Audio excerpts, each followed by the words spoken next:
飲食係真係一好困身、好辛苦嘅工作。咁逢禮拜日就會休息一日，休息嗰日都喺屋企瞓覺㗎啦，因為真係太攰啦，操勞咗6日。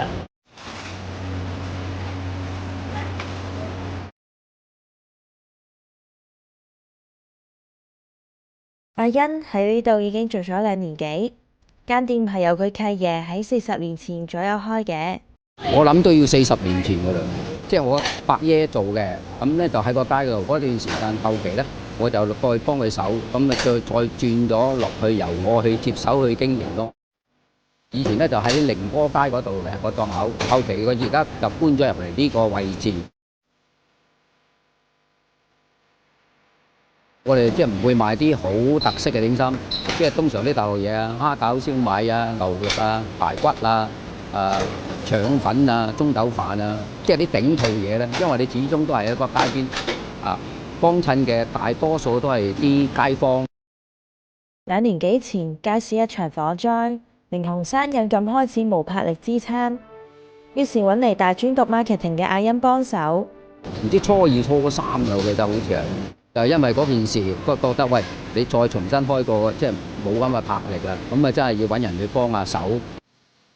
欣咧就細個都喺度食嘢㗎啦，咁我就認咗佢做契女咁樣㗎啦，即係成日都喺度黐車一串㗎啦，同埋佢又唔怕辛苦，最少呢一樣嘢。其實契爺都覺得哇，真係好頭痛，點解揾人翻嚟幫手咧？咁其實我覺得係一個自己嘅挑戰，自己做 marketing 有一個咁 real 嘅 case 喺度俾你去實踐。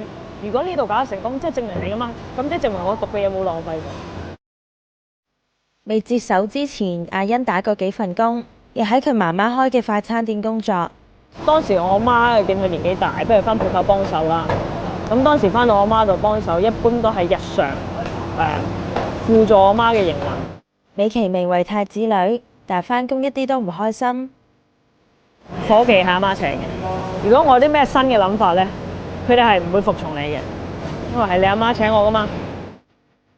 就算我同我媽講，我媽都覺得係我食鹽多你食米，嗰套係唔得㗎咁。咁你做下，你又開始覺得真係冇乜心機。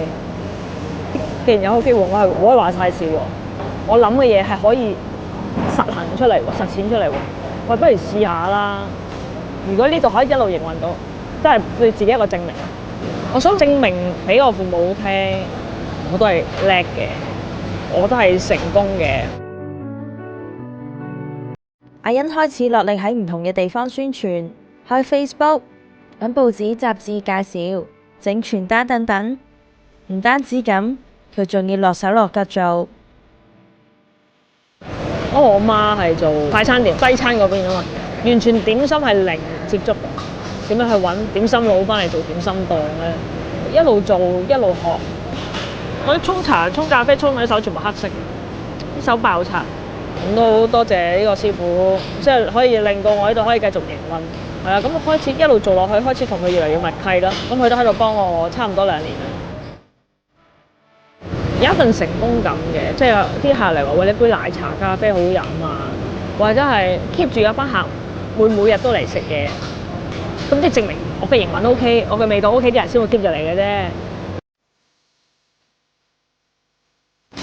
可唔可以試下佢話？海邊有㗎啦，海邊有。我魚尾啊！有魚尾啊，試啦。餐上一份。工作開心，亦有辛酸。5點鐘翻到落嚟呢度開始煮咖啡奶茶先啦，因為呢度6點開始營運。咁我喺呢1個鐘嘅時間入邊，我要將個場 set 好啦，一路做到2點半到開始冇乜人入嚟啦，咁我開始執檔。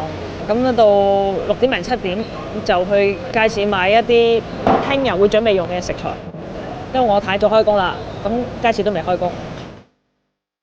6月開始，6、7、8、9、10呢5個月咧，基本上啲同事一齊翻嚟咧，唔係一齊做嘢，一齊喺度焗。夏天係靠風扇嘅啫喎，咁你廚房有啲蒸氣啊，全部供出嚟，又淨係靠風扇上面太陽嘅曬落，真係有成40度喎。每日食嘢啊，咁啊其他幾個月跑，體能上係需要辛苦，同埋個壓力好大。即係營運呢度可能會揾到比打工嘅收入好啲，但係我係相對揾我嘅自由同時間去換取翻嚟嘅。我啱啱放完假，我可以連續休2日息嗰個感覺。我終於唔使諗聽日我買咩菜啦，我要再等多300日之後先有得放假。係我可能會幫自己 build up 到我嘅事業，但係個人生又去咗邊呢？以前我可以特別開心，而家要諗一諗。好多朋友都會同我講：喂，你放棄真係好可惜，你花咁多心血，嗰件係你全部嘅心血，係你所有嘢。我而家都仲揾緊我可以點樣行。我就覺得同阿欣講，我話你盡可能做咯，做得到咪做，做唔到都冇辦法嘅，即係唔需要話自己孭晒上身啊！每樣嘢都係要經過嗰個階段，你先至知道喂，做錯咗或者做啱咗。人生就係咁樣噶啦，每一樣嘢都係要累積先翻到嚟噶嘛。考茶根咯，砌咗幾年先咯。但係我相信我嘅實戰經驗係其他書本派出嚟係你都會有嘅嘢。咁我相信每一日你生存，每一日你擘大眼，你每日都學到嘢嘅。